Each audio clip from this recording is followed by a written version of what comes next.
Naga's permission, I'll take 15 minutes, which may take us 5 minutes beyond the 11:30 time, but you tell me when there are 5 minutes. So thank you, Pablo, for that excellent introduction, which I think has set the frame very well for our discussions, and particularly has helped me to focus my thoughts on what I will say today. So I think what I'm going to do is to more or less skip the Paris negotiations, because I think Pablo has summed it up with just two comments. One is that I think he's right in his assessment that we are probably not going to get an ambitious agreement in terms of targets in Paris. And second, that it would be a mistake on the part of the climate justice movement, of activists working in the area of climate, to put too many eggs into the Paris basket. Because that's a mistake that was made at Copenhagen, and it's not a mistake we should be making now. And the reasons for that, I think, go beyond the Paris discussions themselves and speak to the wider tasks that Pablo ended his presentation on speaking, which is what I'd like to focus on today. But in terms of the Paris negotiations themselves, as Pablo said, each country now has to frame its contributions, the so-called INDCs. And these are supposed to be done through a process of consultations among all stakeholders in the country, so that they represent a national commitment rather than just a governmental commitment.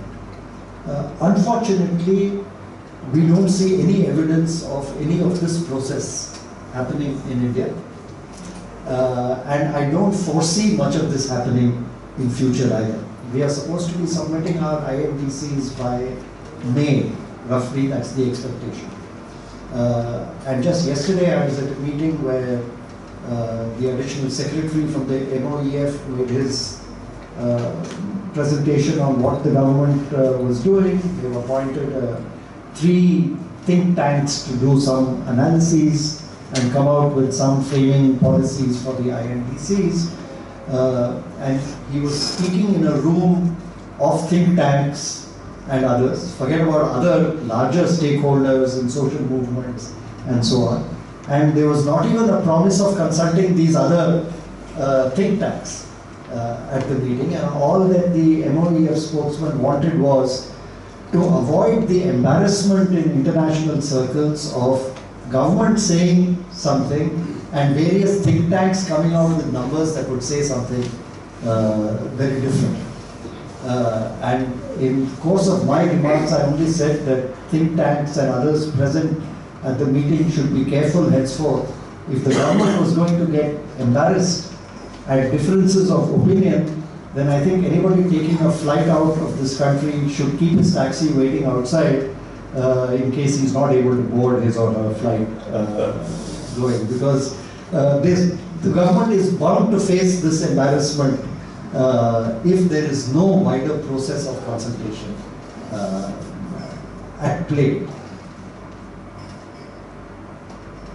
And I say this because I think domestically, and I think this is true of all developing countries and those countries which have engaged in some of this process, and some countries more than others which have consciously tried to do so.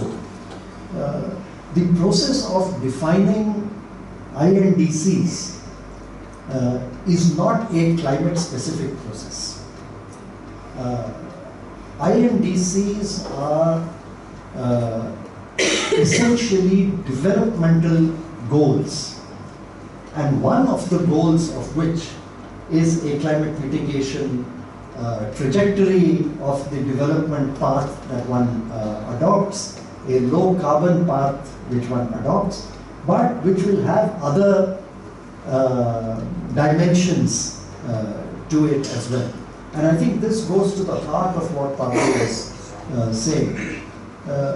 if the climate activists are so focused on climate goals, we soon run into the problem that peasant organizations, forest dwellers, fisher folk, artisanal community, unorganized sector, the urban poor, they have a variety of challenges facing them which are not being addressed by the climate issue per se, but they are being addressed by the climate issue in the sense that if you want a developmental trajectory which gives you a low carbon pathway and simultaneously gives you better local environment, more equity, better access to energy, then we are talking about a social agenda that cuts across the interests of different sectors and that brings about convergence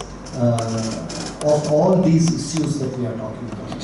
So I think the process of developing INDCs should be a process of addressing the developmental challenges that we face with a low carbon perspective, rather than addressing the mitigation story while also having some benefits on other issues.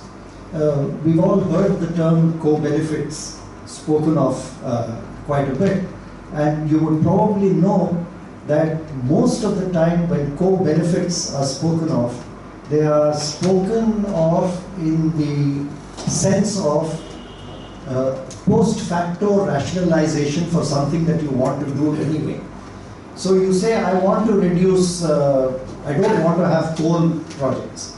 Your main goal is you want to do away with dirty coal and you want to get a mitigation target. And then you say, but you know, you'll also get better air pollution controls. So it's something you want to sell and you add other benefits to it as a way of selling the idea.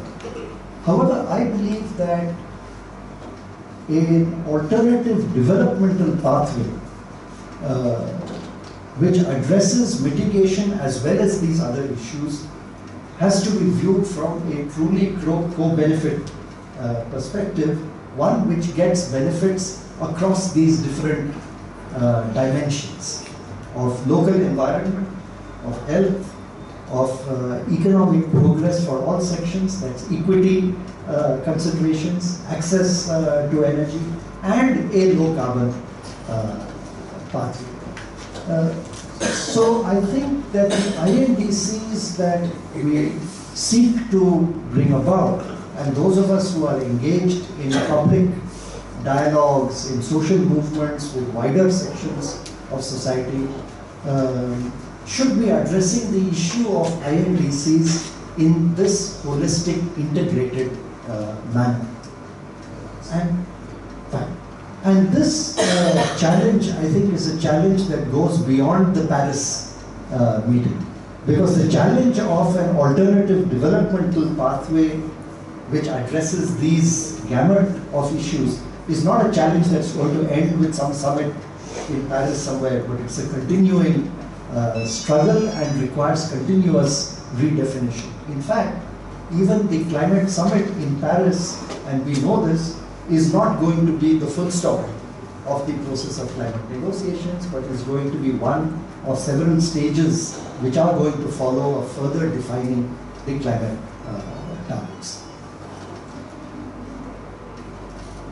If this is the process that we are going to catalyze, then I think three issues that I would like to highlight which stem from this are as follows. When we address broader constituencies, social groups, how is it that we address these? I honestly believe that even amongst us, those of us working in the climate justice movement, looking beyond a narrow definition of climate justice to a broader concept of social justice that also includes the climate justice framework, I think we ourselves need greater clarity as to what this means in terms of a developmental pathway, and we need to articulate this not just amongst ourselves, but to do so through a process of much larger consultations than I think we have been having hitherto, with much larger sections answering and looking at precisely the kind of issues that Pablo was raising as to the interests of these broader social movements and what are the intersections of these. Perhaps the best example of this that I can throw before you are the state action plans which have been formulated now.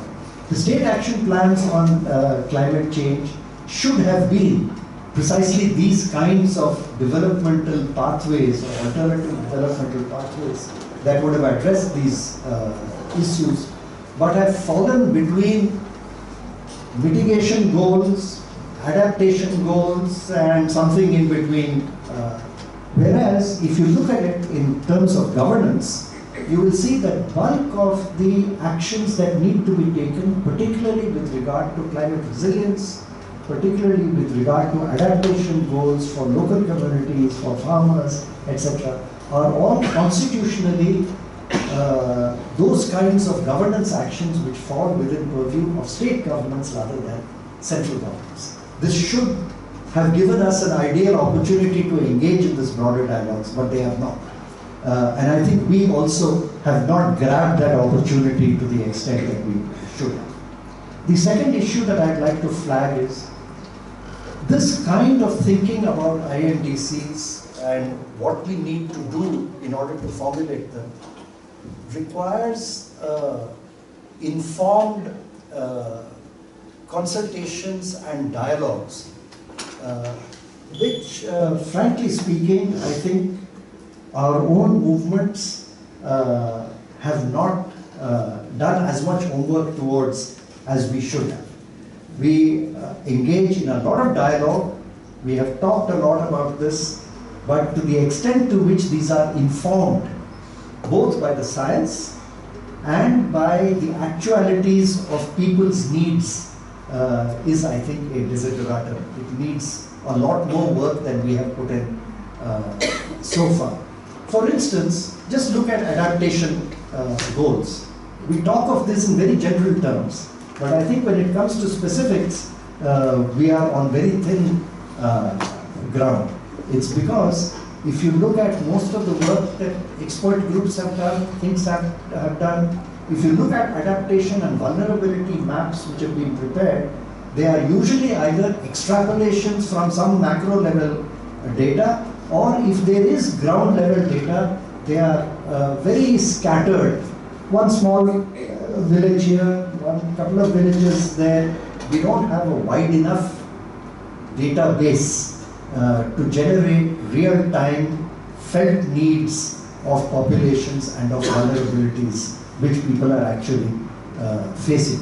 Keeping in mind that climate vulnerabilities are add-ons to pre-existing socio-economic vulnerabilities which local populations already face. So my second issue which I'd like to flag is the need for us to be more engaged with this on a much broader canvas than we have done so far.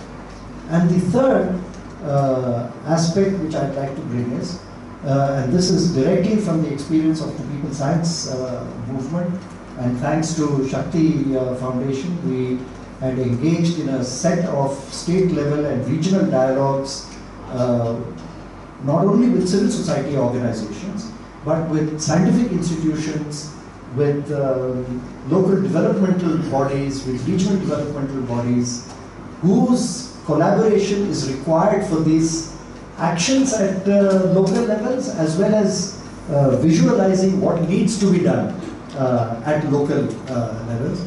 And these consultations very sharply brought out that just as local communities are isolated from these dialogues that take place at international and national levels, so are scientists, scientific institutions, developmental bodies at regional, state, local levels completely cut off from these consultations. They could play a far more active role in this than they have done so far, because there is no avenue for them to do so. Government is not providing them avenues to do so, and if it is not for us, who is going to do it? And I think this is not a task that civil society should think that it can do by itself. Civil society's task is also to mobilize the national infrastructure and capability and make this a national agenda. We need to devote time to that also.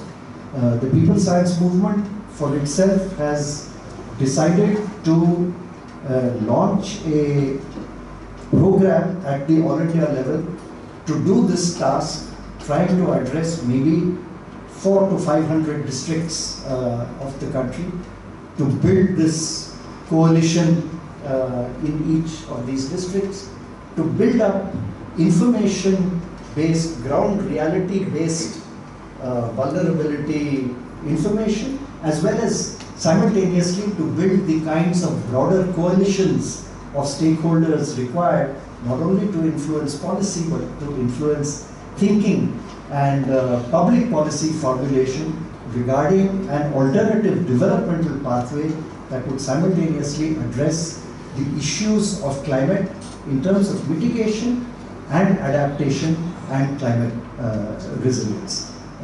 In course of the months and perhaps years to follow, I hope that the People Science Movement will be able to give this program a more concrete shape and build coalitions of civil society organizations which can join together to take up this task. I'll stop there. Thank you.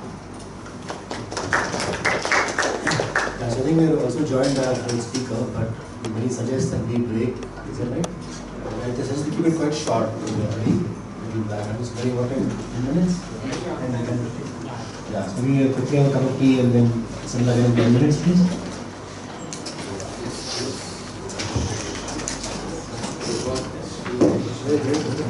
Yeah. Yes, also.